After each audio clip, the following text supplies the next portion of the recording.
Oh, we're good to go. We're live. Okay, the meeting is called to order. Teresa, would you please call the roll? Trustee Jocelyn Burgo. Here. Trustee Gordon Cook. Here. Trustee Marsha Gray. Here. Trustee Bob Johnson.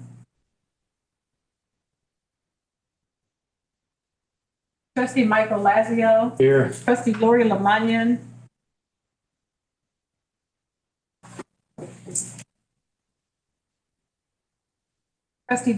Trustee Yummy Pandolfi. Here. Trustee Noel Stepp. Trustee Ronald Stevens. Here. Trustee Rita Weiss. Here. Trustee Susan Wilson. Here. Trustee Michelle Wyckoff. Here. Trustee Lori Lamagnon. Trustee Bob Johnson. Did you say those two were on the line? Bob Johnson is online. Bob, can you hear us? Is Lori there also? Yes, Lori is here as well. Okay, we have a quorum. Okay, thank you. All right, for those who wish to have the pledge and invocation from Michael. Hope you join me in the Pledge of Allegiance. The flag was over there. Where is it? Look at me. All right. I believe there's a flag somewhere. Well, since it was over there, we'll imagine it. I pledge allegiance to the flag of the United States of America and to the republic for which it stands, one nation, under God, indivisible, with liberty and justice for all. So in a moment of prayer and reflection, I've been pondering the word endurance because in these days and these times, it takes a lot of endurance to run this race. And so we're commanded throughout the scriptures to do that. And Hebrews chapter 12 says, let us run with endurance and active persistence the race that is set before us. And so we're running in life's race. It's not a 100-yard dash. It's a marathon, right? And so elsewhere, Paul exhorts us in Philippians chapter 3, says, forget what lies behind because there's nothing we can do about what lies behind. Press on to the upward calling, to the things that you've been called to. And so if you wouldn't mind joining me in a word of prayer. Father, I just ask for endurance for all of us here today to run the race with endurance, keep pressing on no matter what. Father, would you help us to finish the race well, finish the race strongly? Would you give us wisdom along the way to continue to run this race and encourage everyone that needs encouragement as we run this race, as we go along? There's so many who are downtrodden. There's so many that are hurting in this hour. Lord, would you give us the words of kindness just to speak to folks along the way and help pull them out of despair or discouragement or whatever it takes. And so, Lord, help us run this race called life, called MCPL, with endurance and courage and boldness in these days. Amen. Thank you. For a reflection, and also I would like to mention, if any of the trustees have anything they'd like to offer for the reflections and do part of this, that you're very, very warmly invited to do so and participate this.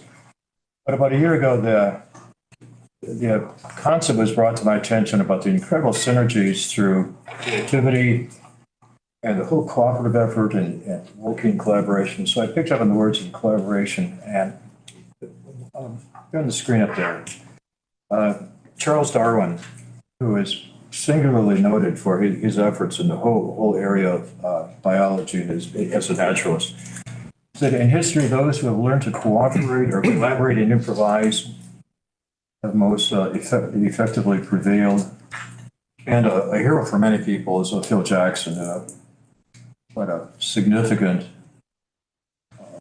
significant accomplishments in professional athletics, but even more so as a coach, said the strength of each member is in the team. And the records of his team certainly speak for themselves. And a personal hero of mine is Golda Meir, was the first female prime minister of Israel. She said, "I never did anything alone. Whatever was accomplished in this country was accomplished collectively." And I think too with the great efforts here within the library shows that the 700, almost 800 full-time and part-time employees give great evidence to that. Okay. To our agenda, we have our consent agenda. Can we have a motion to approve that, please? We need to first approve the agenda. One second. We need, I'm sorry, what? don't we need to first approve the agenda? Yeah, that's What we're doing? Oh, Yeah. I'm sorry. Never that was mind. Michael. That's Michael. Okay, sorry about that. Thank you. Okay, we have a motion to approve our agenda. That's all we did. Yeah. Misunderstood. Okay, so moved and seconded, we approve our agenda. Any discussion? Hearing none, Teresa, would you please call the roll? Trustee Michelle Wyckoff.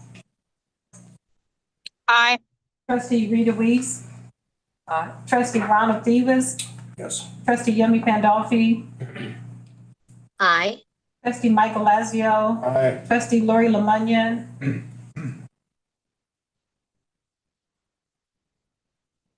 Trustee Noel Step. Aye. Trustee Susan Wilson. Aye. Trustee Gordon Cook. Aye. Trustee Joycelyn Tucker Burgo. Aye. Trustee Robert Johnson. Trustee Marcy Gray. Aye. Trustee Lori Lemunyan. It popped up yes on the screen. The one up on that wall. That was yes from Lori Lemunyan. And then trustee Bob Johnson. Yes.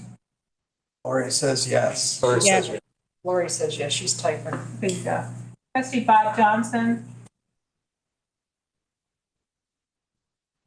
Cody, can you check with him? If you're us. He is.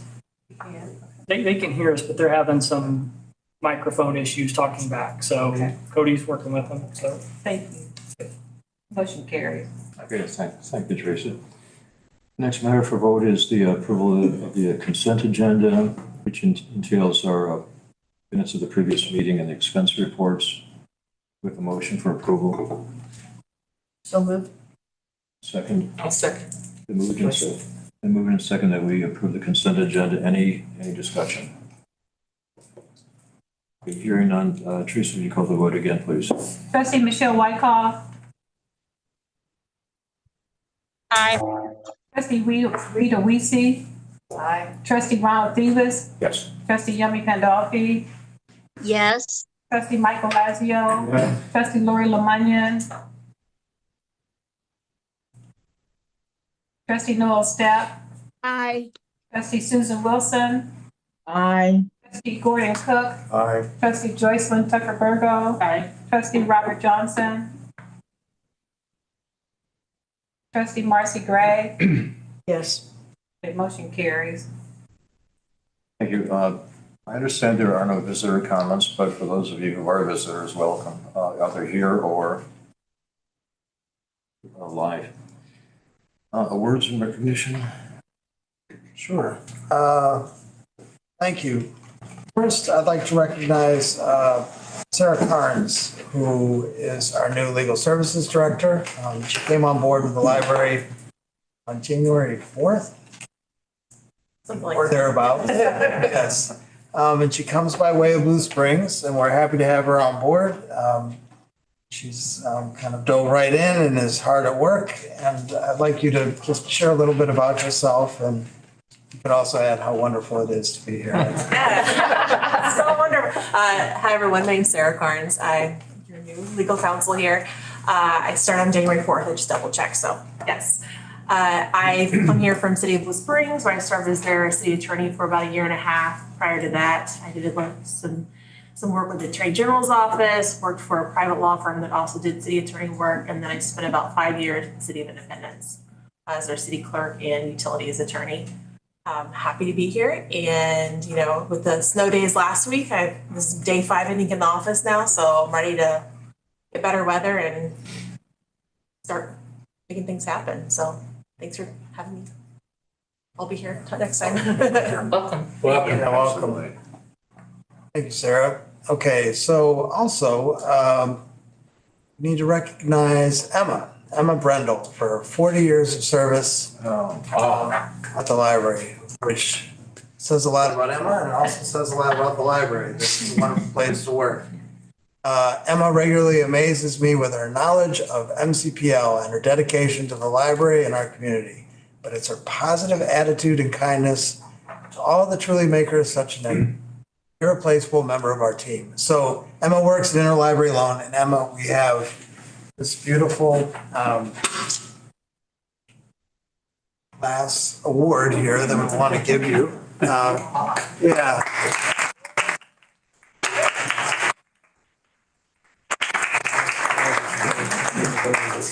Let's take a real picture. Apparently I'm a photographer. She was highlighted last week's meeting. Cody, this is Lori. Can you hear me now? Man, Emma, you want to tell us about your first day of work? I will. Okay. I went to work at the Buckner branch, and you can tell this was the old days. I always tell people I started back in the dark ages, kind of. But anyway, I went to work, and I was supposed to work, I was half-time, I was supposed to work from 3 to 9. Anyway, the ladies that were there, I kind of knew them because I was a good library patron anyway. And so anyway, they gave me a key to the door. They left at 5 o'clock. They told me to lock the door and close at 9. Just make sure the windows were all closed and everything. And so anyway, I did that, and I can't imagine putting a new employee with that nowadays. What you have to do with the technology and all that kind of thing. But it all worked out fine. Yes, it did. And I've loved my job, and actually the pleasure's been all mine. Thank you. Thank you. You served us well. Here you go.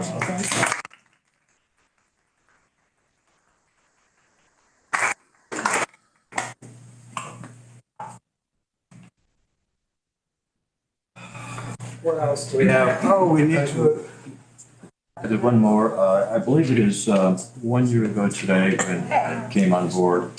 And we have a very impressive, handsome certificate for him.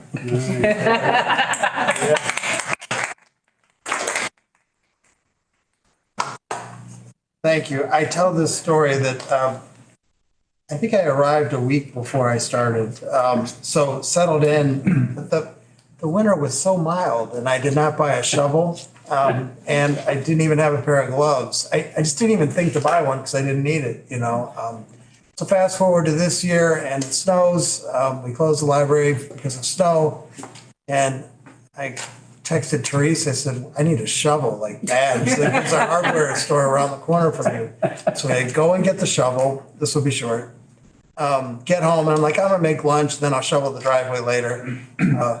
And as I'm making lunch, the doorbell rings and it's these two boys, ages, if I'm guessing, 8 and 11. We shovel your driveway. And I said, how much? And they said, $10. $10. So I'm like, sure, go right ahead. I watched them out there toiling away. I mean, they did an excellent job. And eventually I just had enough. They weren't wearing caps or anything. And I said, look, it's fine. You're good. Here's $20. And the older boy goes, oh boy, can we give you a hug? So I got my snow shoveled and I got a hug from two other gentlemen in the neighborhood. And yes, so, but it says a lot about Missouri and the kindness of everyone here, and happy to be here, and hopefully there's many more years to come. So, Great, thank you. All right, back to our agenda. We have financial reports. Jeremy? Yes, good evening. Much like last month, the Finance Committee has reviewed the financial reports for the month, and so those are attached through board docs, but we want to provide just a summary for everyone here. So this is also on board docs if you want to read it at your leisure. If you want to go to the next slide, this is our slide comparing property taxes for this current fiscal year with last fiscal year. The library has collected $21.9 million for the first 6 months of our fiscal year compared to last year, which was just over 20 million. And we've collected 37.82% of our budget for the year. The next slide is our cash analysis. This is the same as what I discussed last month. We don't update it monthly, but we just wanted to provide it for context. Going on to the next slide is the general fund. The general fund has collected 23.1 million, or 38.6% of budgeted revenues through the first 6 months. Our expenditures are 36.9 million, which is 53.4, almost 53.5% of the budgeted expenditures. And our operating deficit is now 13.7 million for the year. Moving on to the capital project fund. We have collected 9.4 million, the majority of that being a transfer from the general fund as budgeted. And expenditures are 8.7 million, about 52.38% of the budget. So the operating surplus for this fund is currently at $757,000. Just a side note, the board amended this budget in its last meeting, adding the $55,000 for the demolition of Harvey Jones. So we've got a column showing the amended budget so that we can track that as the expenditures occur. And then the last slide for my presentation is on the health insurance fund. The fund has collected 2.1 million, or 47% of budgeted revenues through the first 6 months. Our expenditures are 2.2 million, or 47% of expenditures. So we're tracking fairly even there with a current year operating deficit of almost $103,000.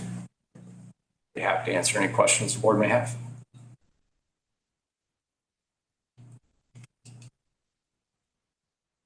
Any questions?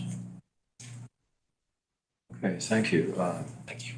Are you here? Building committee?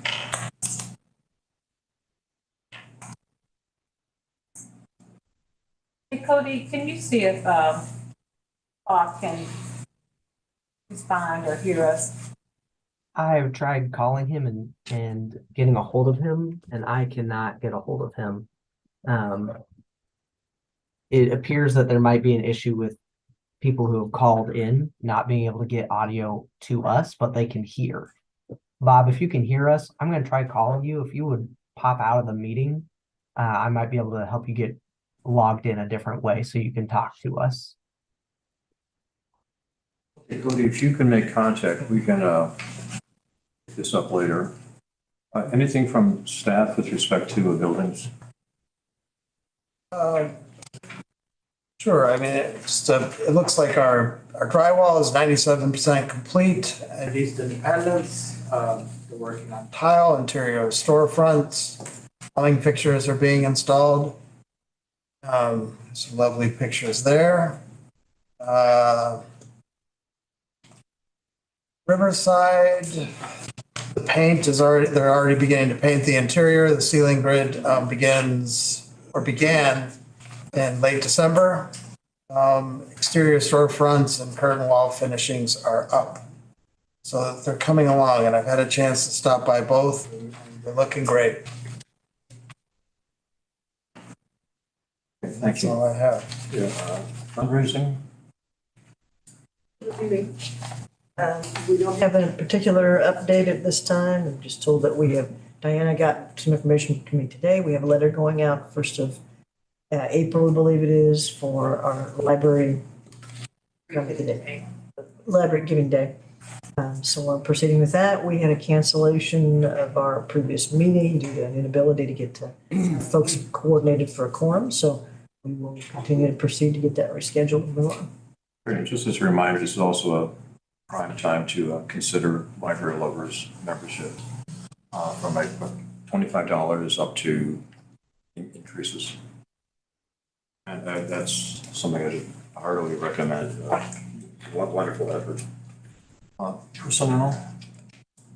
Personnel, the personnel committee met way back in November. We reported out, in December, and we mentioned at that time that we'd be bringing 2 issues to the full board. One of those issues will be in closed session later, and the other one will be under new business. Okay, technology committee. The technology committee did not meet this month because of the holiday. Okay, thank you. Anything from staff on technology? Okay, then on my motion, I move that we, I'm sorry. Finance committee meeting, finance committee, you've not. Skip right over. Finance, of course. Okay. Finance was first. Yeah. Go. All right, Finance Committee met last Thursday. Obviously, to go through the financials in detail, which is, Jeremy said, are online. There were a couple other reports that were made. The first one was regarding the status of, I guess I'll call it the Prop L status and the contingency reserve that was available. If you remember from the April presentation of last year, there was about, in the original plan, or that was presented to the board, about 5.9 million contingency. The contract with Dunn, and I'm not going to read the wording, but allowed for Dunn to control that contingency. So that amount has been used over the course of the projects. The reason we kept this on the agenda was just to track where we were and whether we would have adequate funding for the Prop L, at least as it's currently planned. And the status is that where we are today is we have a little under 700,000 of available contingency. That even though the contract gives that sole authority to the construction manager, which is J.A. Dunn, that's really being controlled by Ellis Katz, who is our project manager. Eric Dixon, is he also the project manager, or is he? He represents Dunn. He's done, okay. Dixon. So Aaron and Alice are really kind of controlling it at this point. So it's available to be used on projects if it's needed. Like I said, what did you say the percentage was? 80% through the remainder? I don't recall the exact That's all right. number, but we're on course to. We're on the tail end, so whether that gets used will be based on what these remaining projects have. So the bottom line is we have 690. If it doesn't get spent, we will come in below what was projected earlier this year, actually last year. So this has been going on for years since we kind of got our arms around this thing. And the status of funding is that we should not need any further funding for the Prop L projects. So I think that's a plus. Hello. The only thing that I would note on the contract is when I was digging into that, I went back into board docs, asked Teresa to look. It appears that contract was never presented to the board. And obviously that's a rather significant contract. So I would just make note that for Aaron and Ron in terms of policies and what's happening, there should be some threshold for when contracts of that size should be presented to the board. At least that's kind of the takeaway I have from that. Any questions on that piece? Okay, the second presentation was on what I guess I'll label what was labeled the financial side of the health insurance plan. If you noticed on Jeremy's presentation, the term self-insurance has been removed from that piece because it was explained by Lockton in a very thorough presentation. we technically and legally are filed as a fully insured plan. So just some, I guess, legalese in that regard. What we wanted to understand from the financial side is what I'll call the exposure to the library is and the way the health insurance plan is funded. Very simply put, there is a minimum cost for administration, what I'll call the network access, and for what they label the pooling cost, I call it excess insurance, but it's the cost of insurance for the above the attachment point of 125,000 per member, and that is a calendar year basis. So that number is about 1.1. The additional cost is then actual claims that come in, and then there is a maximum cost in the program. That maximum cost is in the range of 5.1 million, at least based on the head count that was in place at the inception of the 2024 calendar year. Again, this plan is a calendar year plan. We budget on a fiscal year, July to June. So you have two different plan years coming into effect on a fiscal year basis. So if you look at the numbers, there's exposure of, I'll call it $600,000 between what was budgeted and what the top side of what I'll call the aggregate limit under the contract is. So it's normal to make a loss pick, and that's what is done here. Lockton goes through their, I think, what was that system anyway, the system they use. So they take the data and they come up with a loss pick. That number was about 4.3 million. We are funding at 4.5. So there's a little bit of cushion in it, and then we have the additional exposure on top. So that needs to be considered in terms of our budget and our surplus. But in terms of just the budget, the 4.5 million is fine because that's based on the historical experience we have. So that was their presentation. There were a couple other things that came out of it that I think we'll pursue in our follow-up meetings. But that's the takeaway from that is just understanding what I'll call the financial side of the contracts. Any questions? Okay. That's it. Okay, thank you. Okay, our next matter is to adjourn our open session and reconvene in closed session. Well, What? Aaron's report. Library. Report and then closed session. That's all right. Okay. You know how we love you because we're not making you wait. I was like, thank you. So, well, first, before you have this MCPL monthly, which is put together, it's quite nice. I mean, it mentions a lot of things that are going on in the library. I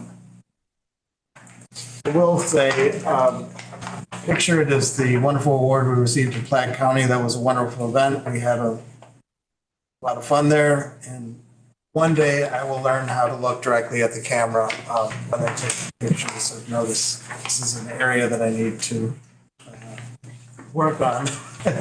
But nonetheless, this is MCPL Monthly, and I absolutely love the cover. We have two staff members sitting outside our Green Valley branch trying to reenact the two lovely ladies from what year I do not know, standing in front of the old Green Valley branch. But if you haven't been to Green Valley, please go. It might rank up there as being one of my favorite locations. And if you go during sunrise or sunset, I mean, it's just absolutely beautiful the way the light casts across the branch. But most importantly, we have a very special guest here today, and it's our technical services manager, B. Love. And B leads the team that makes checking out books possible. And so she has a great work history, and she's sharp as a tack. And I invited her here to give us a little overview of what it takes to get a book from a vendor to our shelves. And it will be a brief overview because we do so many things. So I will start out just letting you kind of know who we are. So yeah, my name is B Love. It's actually Elizabeth. There is a story behind the B part. If you're ever interested, I will tell you all about it. I've been with the library since 2021. And then I have Rachel, my assistant manager, is joining me this evening. She's been with the library since 2018. Next slide. We actually have staff in 2 buildings. So first, we have the Midwest Genealogy Center staff. There's 6 people there who deal specifically with our genealogy materials. They have to make sure that those materials are available to look up by family names, place names. We have maps, other historical documents. A lot of those are unique and one of a kind. So they spend a lot of time cataloging those items to make sure that we can find them in the catalog. We also have technical processors there and a bindery associate. We have a lot of items that end up needing to be hardbound so that people can check them out and use them. So that's what the bindery associate does there. So on the next slide, you'll get to see what's waiting at MGC to be cataloged and processed at this time. So you have donations to one side. We do also order some new items, but most of our items at MGC are donations. On the right-hand side, you have items that are going to be bound in hardcover, so our bindery associate will take care of those. All right, next slide. I have a question. Yes. Could you tell them like what types of things are bound? Oh, what types of things are bound? So lots of our donations come as loose leaf paper or notebooks, old typeset manuscripts, typescripts. So those come loose or in soft covers. And so for people to be able to use those, they need to put them in a hard cover for preservation purposes. They're actually not checked out from the library. They do have to use them in-house, but we do want to keep them as fresh as possible. So we rebind them, put a nice cover on them with a title and put them on the shelf. One more softball question. This for everybody here. So how are those items different than the popular titles that arrive here at headquarters? All right, well, we will get into the popular titles. That's most of what the rest of what I'm going to talk about, because we all know that's what makes our library, is millions of them. You said donated or on the left side of the. Yeah. So what does the library accept? So for MGC, they accept all types of family histories, maps, yearbooks. We have microforms. All of those things are usually coming from either historical societies or from people's homes. So we have a collection librarian there who scans through all of those items and decides what's worthy to go in the library. It's important to note that, correct me if I'm wrong, but a lot of the donated materials or materials that we acquire for MGC require a higher level of care, right? So the bibliographic records for many of these items, either they don't exist and we have to do original cataloging, or maybe there's just kind of a skeletal record that could be downloaded. So the time it takes to process these materials is quite a bit longer than your new title by James Patterson or something like that. Yeah, they have to actually read into that material to see how many family names they can find in order to make them as useful as possible. So it can take a couple of hours to catalog one item at MGC, as opposed to our popular materials who come usually with a record. We do look at that book in hand to make sure that the record that we've been sent is correct. But we can do those. Each cataloger averages about 80 per week in cataloging. When you get those family records, books or that have family names, some of those, if it has a lot, do you also like digitally tag those so that it can be searchable? We try to digitally tag as many as possible.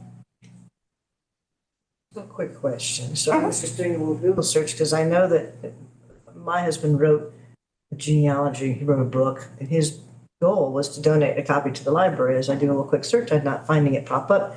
And it didn't suddenly occur to me, maybe he never got that done before. But I have, I have the hard copy and a digital copy. So Can you, when we're done here, forward me, so tell me who to connect with, because it's like, I'm not seeing that on there. I know he spent several years doing all that genealogical research, and I can give you a bound copy and a digital if that's helpful. Absolutely. But I would want that in the collection, obviously, so. I will. I know there was it's an intention, and I'm not seeing it up here, so I'm thinking, maybe, I just thought he had it done, but before he passed, I'm not sure that he got it done. Right. Well, we can make that happen.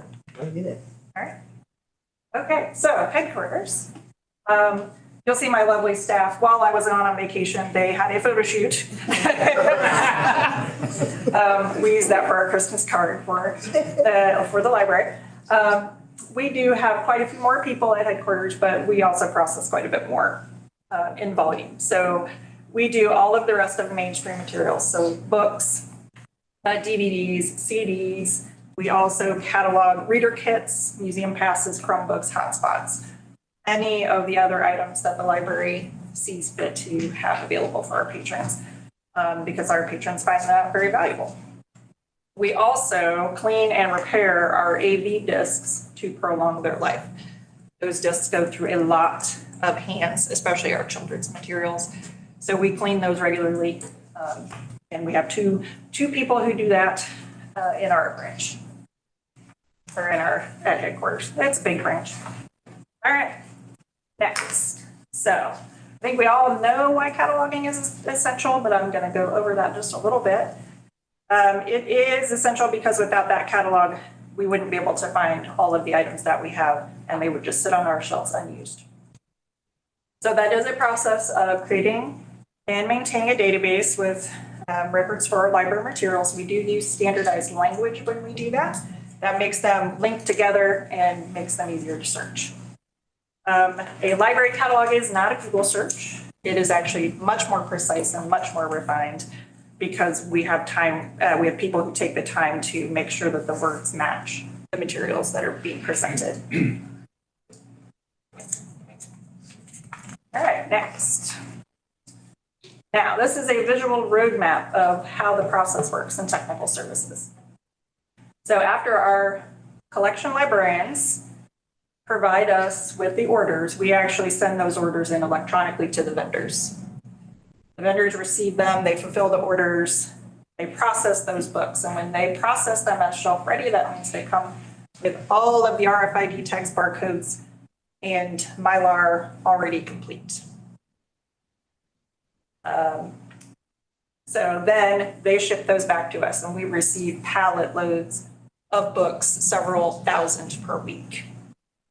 Then those books are unpacked. So when we unpack those, we receive those items in the orders in the database so that they can be linked together and we can track what we've received and what we've paid. We then sort those books in AB onto carts so that they are get sorted to the right part of the department, whether they need cataloging attention or if they just need to go straight out the door. About 80 to 85% of the books that we receive at headquarters are what we call shelf ready. Then the remaining 15 come with either only partial processing or no processing at all and no cataloging. That happens because we frequently purchase patron requests, and a lot of those are independently published, so they don't come without information. We're actually creating original records for those, and those original records go out into the public library networks for other libraries to use. We are actually complimented as having some of the best records in the country. All right, then our invoices get reviewed. We assign our budget codes. We pay those every week. Catalogers then take each and every title. So even if it comes with a record from the vendor, the cataloger still goes back and reviews that record to make sure it's correct, has all the subject headings, the title is correct, all the spelling is correct. So they're ensuring that it meets our personal standards here at the library. And if they don't, we write a new record for it. Then it goes off to the technical processors to ensure that if it has been pre-processed, that processing is correct. And then if not, we can make corrections or we apply the stickers that we need. Then it goes off to the dock for delivery and the branches take over from there. Next next slide. And now, yeah, You mentioned that you process some patron requests. we do. I know that the library, our library system is one of the largest borrowers and lenders in the interlibrary loan, but how does a patron request a copy from the library for the collection? Sure. On our website, there is a section, and I can't tell you exactly where it is on our website, but you can navigate there, that you can make a request for any item that you would like. That goes to the collection management department, and then they make a decision if they're going to purchase it. We order a lot of those through Amazon, and so Amazon doesn't come with any processing or anything like that, but we do quite a few patron requests so that we can have a book on the shelf that someone is looking for. Thank you. You're welcome. All right, so the numbers are quite large. At the end of 2023, Mid-Continent had 1.2 million unique resources available in our library catalog. So that's 1.2 million titles. That includes electronic databases, books, CDs, DVDs, all of those other items that I've talked about. That is 3 million individual items, both physical and digital. In 2023, we received 247,000 new items. As new items come in, old items do get shifted out. They get weeded out for various reasons. Travel books, for instance, are replaced every year. Other books do have longer lives in the library. Then, of those 247,000, 214,000 of them went through technical services. So those are physical items.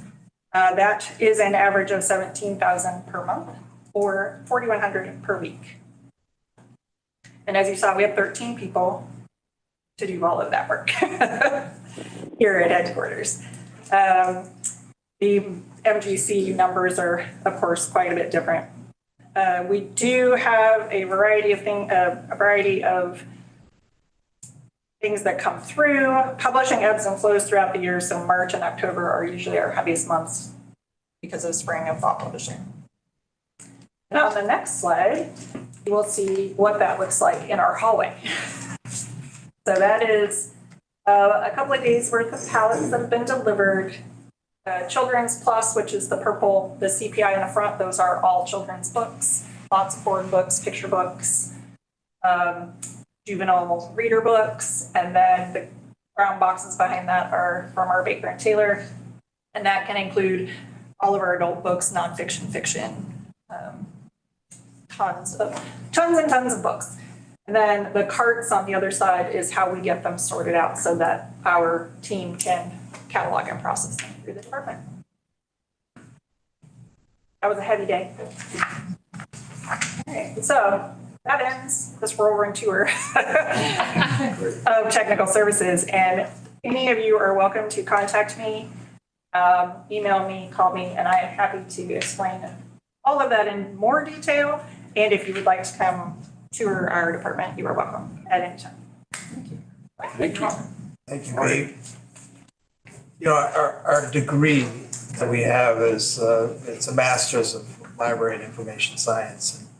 To the uninformed, they're like, science, where's the science? But the science rests in technical services department and IT and facilities. But without their scientific expertise, this place would be a mess. So we're very appreciative of your work and thank you for the presentation. Yeah, thank you. Yeah, thank you very much. You're welcome. I would like to hear the rest of the story. Oh, yes, yes. You call me up anytime and I will tell you all about it.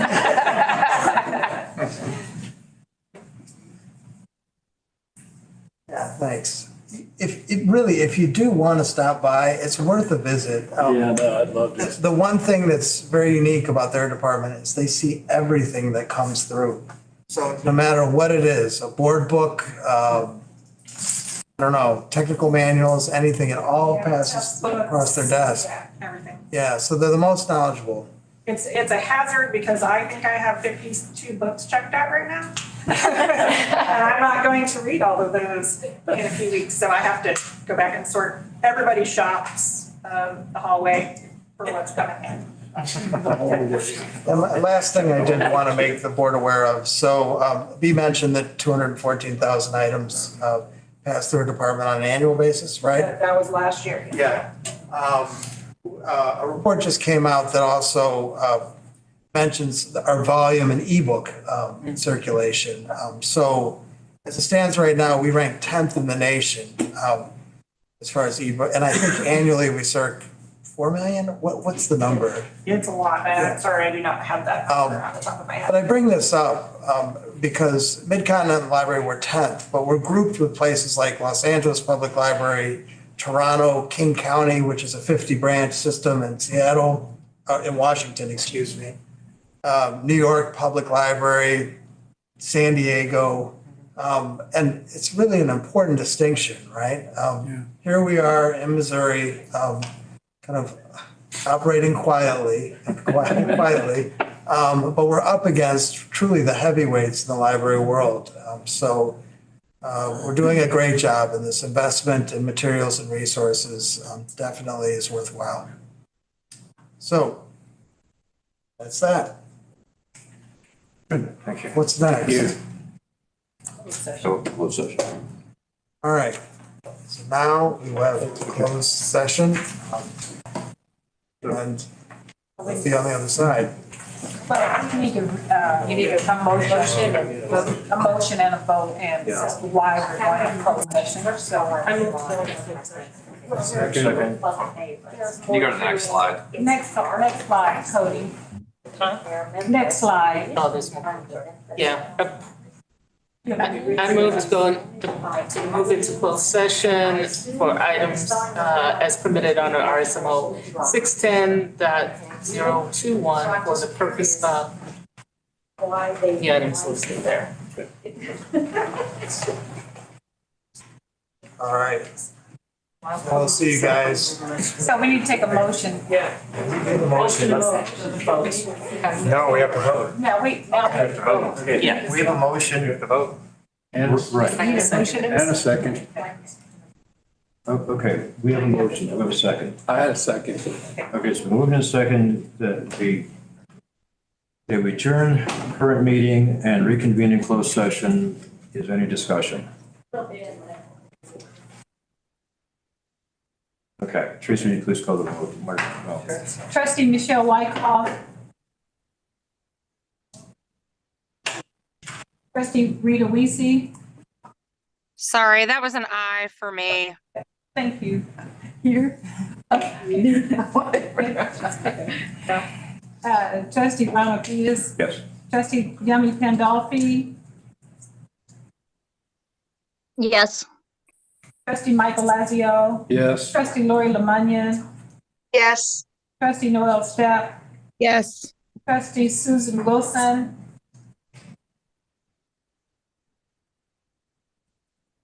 Trustee Gordon Cook. Yes. Trustee Joycelyn Tucker Burgo. Yes. Trustee Robert Johnson. Aye. Trustee Marcy Gray. Yes. Trustee Susan Wilson.